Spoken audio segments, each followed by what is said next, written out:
Halo semuanya, kembali lagi bersama saya, Jimmy, dan terima kasih saya ucapkan kepada kalian semua yang telah memberikan saya kesempatan untuk menemani malam Jumat kalian. Malam ini saya akan bercerita tentang kisah mistis dari seseorang yang tidak mau disebutkan namanya, dan adapun nama, tempat, atau kejadian yang sama di cerita ini, semua itu telah disamarkan untuk menghindari identitas dari narasumber. Langsung saja saya bercerita. Perkenalkan, nama saya Ricky, dan saya adalah seorang pemuda yang merantau untuk mengadu nasib ke Pulau Kalimantan. Ini adalah cerita tentang pengalaman pertama saya bekerja pada waktu shift malam di salah satu hotel ternama di kota B. Pertama kali saya menginjakkan kaki di kota ini, saya merasa kota ini sangatlah enak dan rindang. Masyarakatnya pun sangat ramah. Sepanjang jalan ibu kota pun banyak dihiasi lampu untuk menambah gemerlapan kota ini. Tapi ada sisi gelap kota ini yang perlu orang perantau seperti saya berhati-hati, apalagi dalam bertutur kata. Kembali ke cerita awal. Saat itu saya terpaksa mengisi shift malam untuk menggantikan teman saya yang saat itu izin tidak masuk karena kurang enak badan.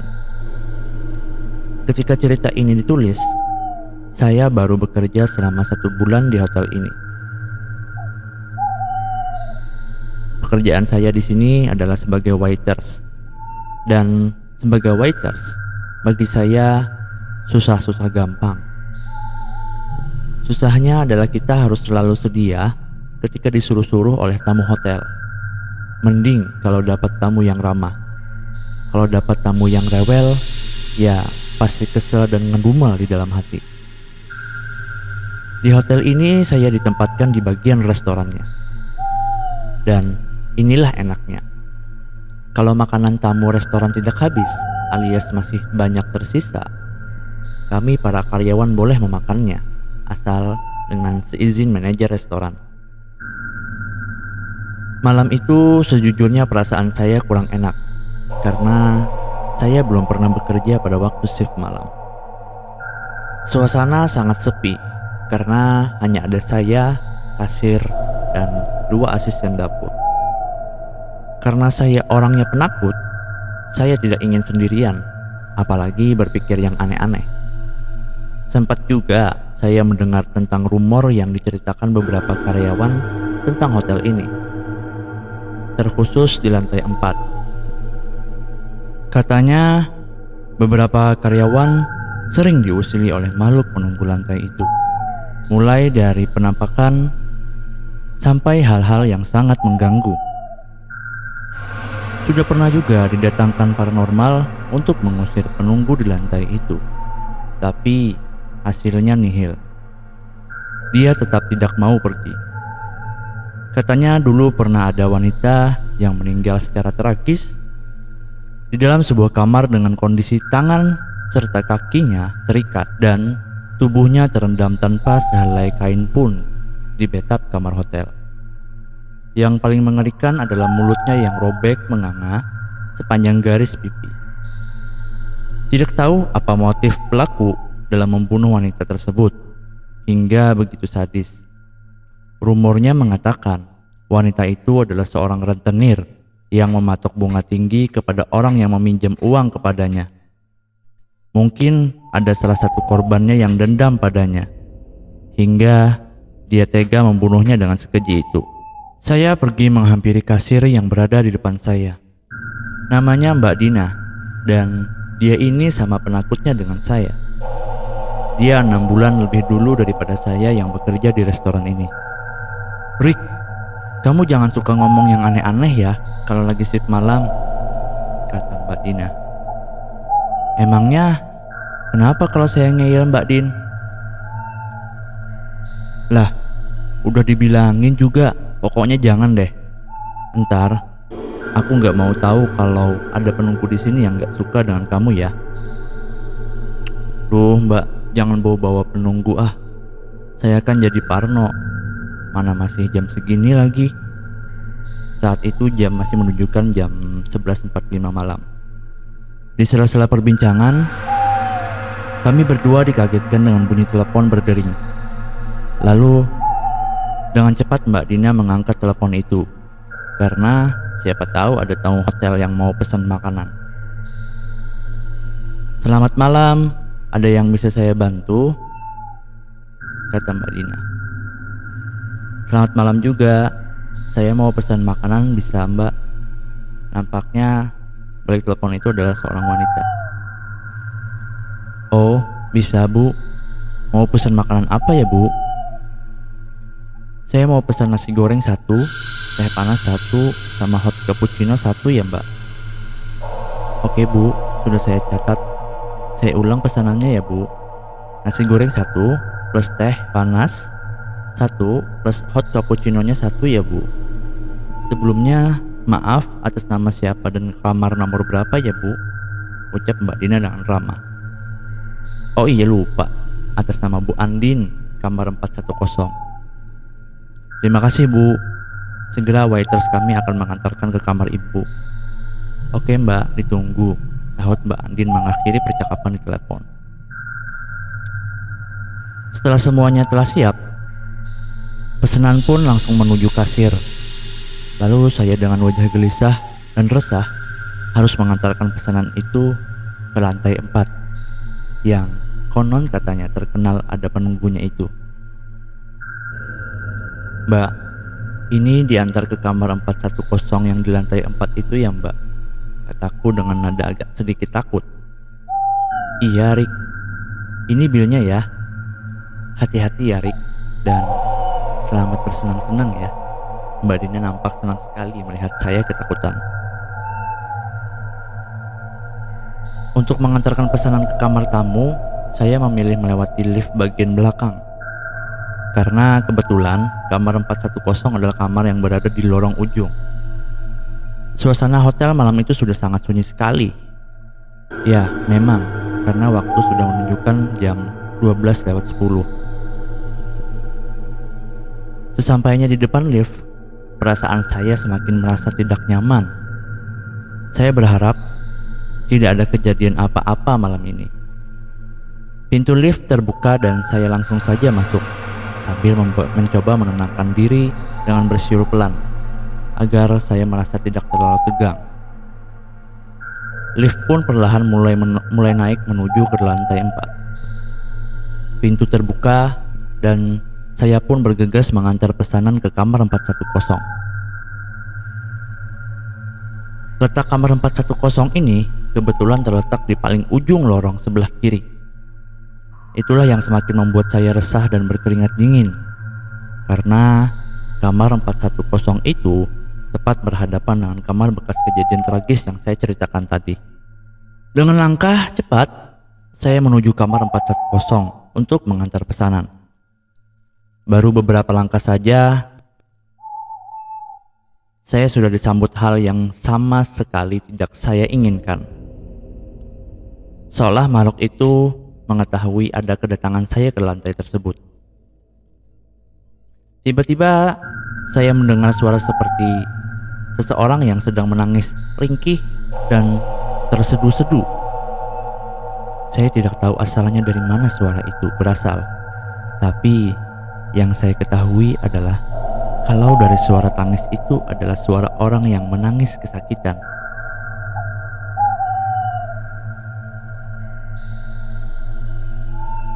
Suaranya pelan, tapi sangat mengerikan.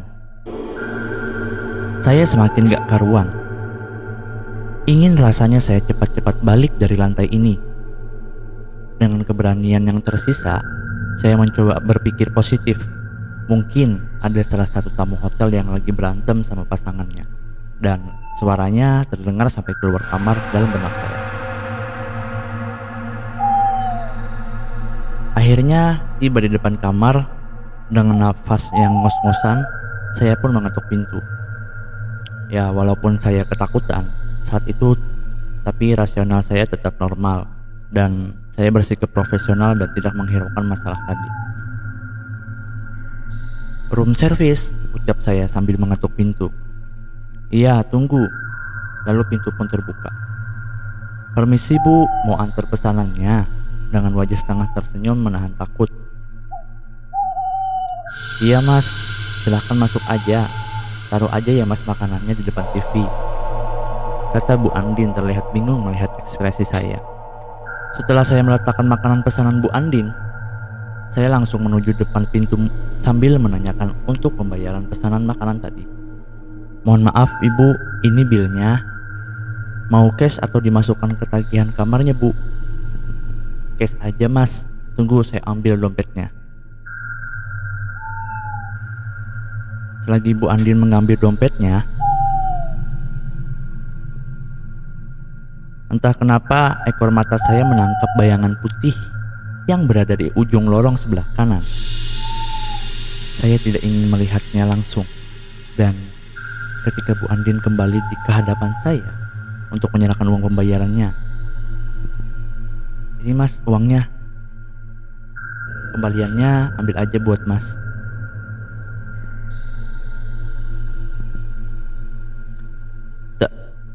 "Terima kasih Bu, saya permisi ya Bu." Lalu dengan segera saya mengambilnya dan cepat-cepat meninggalkan Ibu Andin dengan wajah keheranan. Bulu kuduk saya sangat merinding hebat. Dan suasana saat itu begitu mencekam bagi saya. Saat cepat-cepat mendorong troli makanan yang saya pakai buat mengantar pesanan Bu Andin tadi, tiba-tiba troli ini terasa sangat berat didorong. Semakin kuat saya mendorong, malah semakin berat trolinya. Bahkan seperti tidak ada pergerakan sama sekali. "Kenapa lagi nih?" pikirku, gumamku dalam hati. Tiba-tiba saya merasa ada seperti angin berhembus di belakang saya. "Wah, ini gak beres," kataku. Dengan perlahan saya memalingkan wajah untuk melihat ke belakang, takut sesuatu terjadi seperti yang saya hayalkan. Lalu pas saya melihat ke belakang, saya kaget. Ternyata tidak ada siapa-siapa dan tidak ada apa-apa.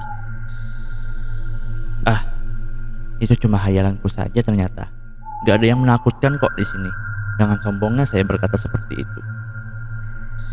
Lalu saya kembali mendorong troli ini, tapi tetap masih berat. Lalu saya berpikir, apa mungkin rodanya mampet ya? Saya lihat ke rodanya dan apa yang terjadi.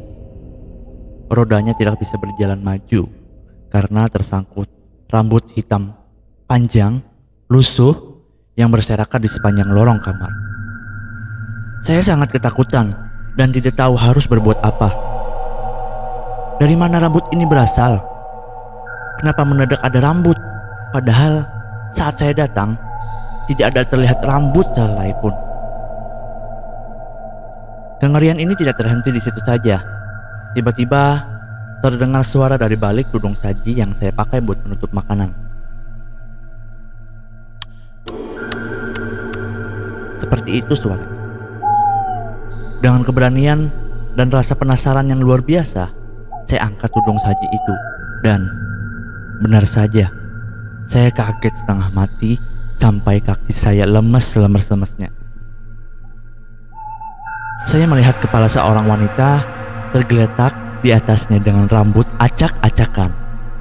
Mata merah menyala dan menghadap saya dengan menyeringai, memperlihatkan luka robekan di pipinya yang mengeluarkan belatung segar. Saat itu juga saya hanya bisa memejamkan mata sambil membaca ayat Al-Quran yang saya ingat dan saya bisa. Saya mau pingsan rasanya. Ini sudah di luar batas kemampuan saya menahan ketakutan. Lalu terasa tiba-tiba ada tangan yang menyentuh saya. Dan saya langsung aja teriak, tapi mulut saya langsung disumpal. "Shh, ngapain sih kamu lesehan di sini?" Udah berdiri, malu ntar dilihat tamu, ucap Mbak Dina sambil membantu saya berdiri. Mbak Dina, aku ketakutan banget mbak. Baru aja aku ketemu sama dia, mbak, penunggu lantai ini. Iya tahu kok. Makasih banget mbak. Sumpah, aku gak tahu gimana lagi. Kakiku lemes banget mbak. Iya kata Mbak Dina. Seketika itu juga saya langsung cepat-cepat pergi dari lantai ini dan masuk lift bersama Mbak Dina. Tombol lift yang seharusnya cukup sekali kutekan saat itu kutekan berulang-ulang saking paniknya.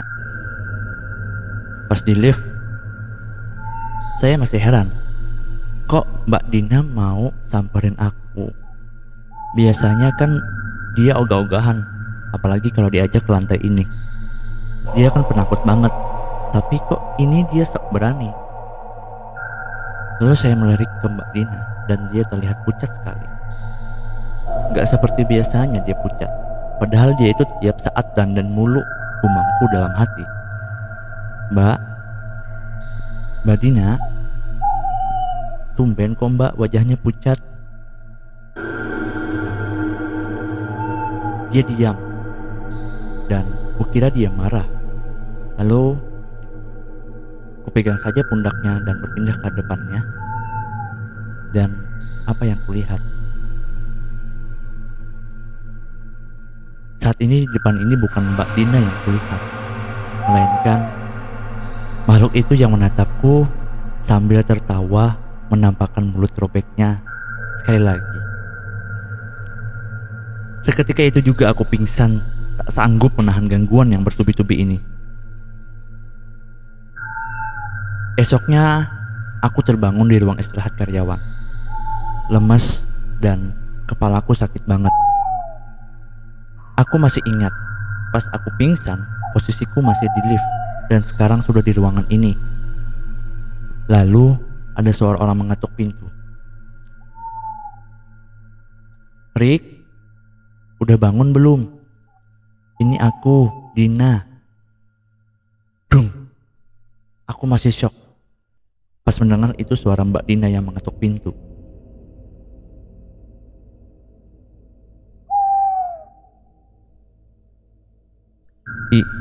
Iya, saya sudah bangun kok mbak.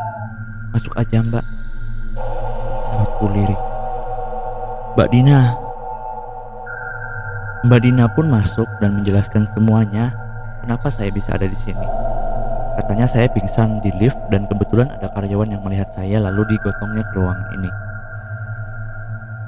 Kamu kok kayaknya malam tadi ketemu sama dia ya? Tanya Mbak Dina. Iya mbak, dia menyerupai kamu mbak pas di lift. Udah, gak apa-apa. Biasanya karyawan yang masih baru juga awal-awalnya gitu, tapi pas lama-kelamaan bakal terbiasa kok. Kemarin juga ada anak baru kayak kamu sebelum saya diusilin kayak gitu juga. Aku pun mengiyakan dengan lesu, antara percaya atau tidak. Baru saja yang mengalami kejadian seperti itu. Aku pun pamit pulang karena merasa sudah sangat capek bekas kejadian malam tadi. Ketika saya menuju parkiran, saya penasaran dan melirik ke arah lantai 4 pas kejadian malam tadi.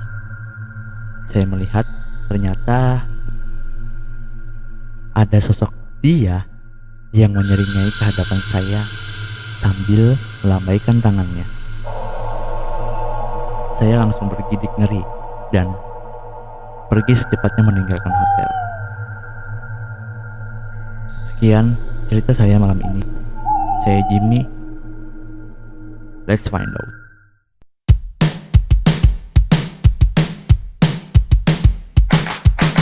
Today is gonna be a little something more.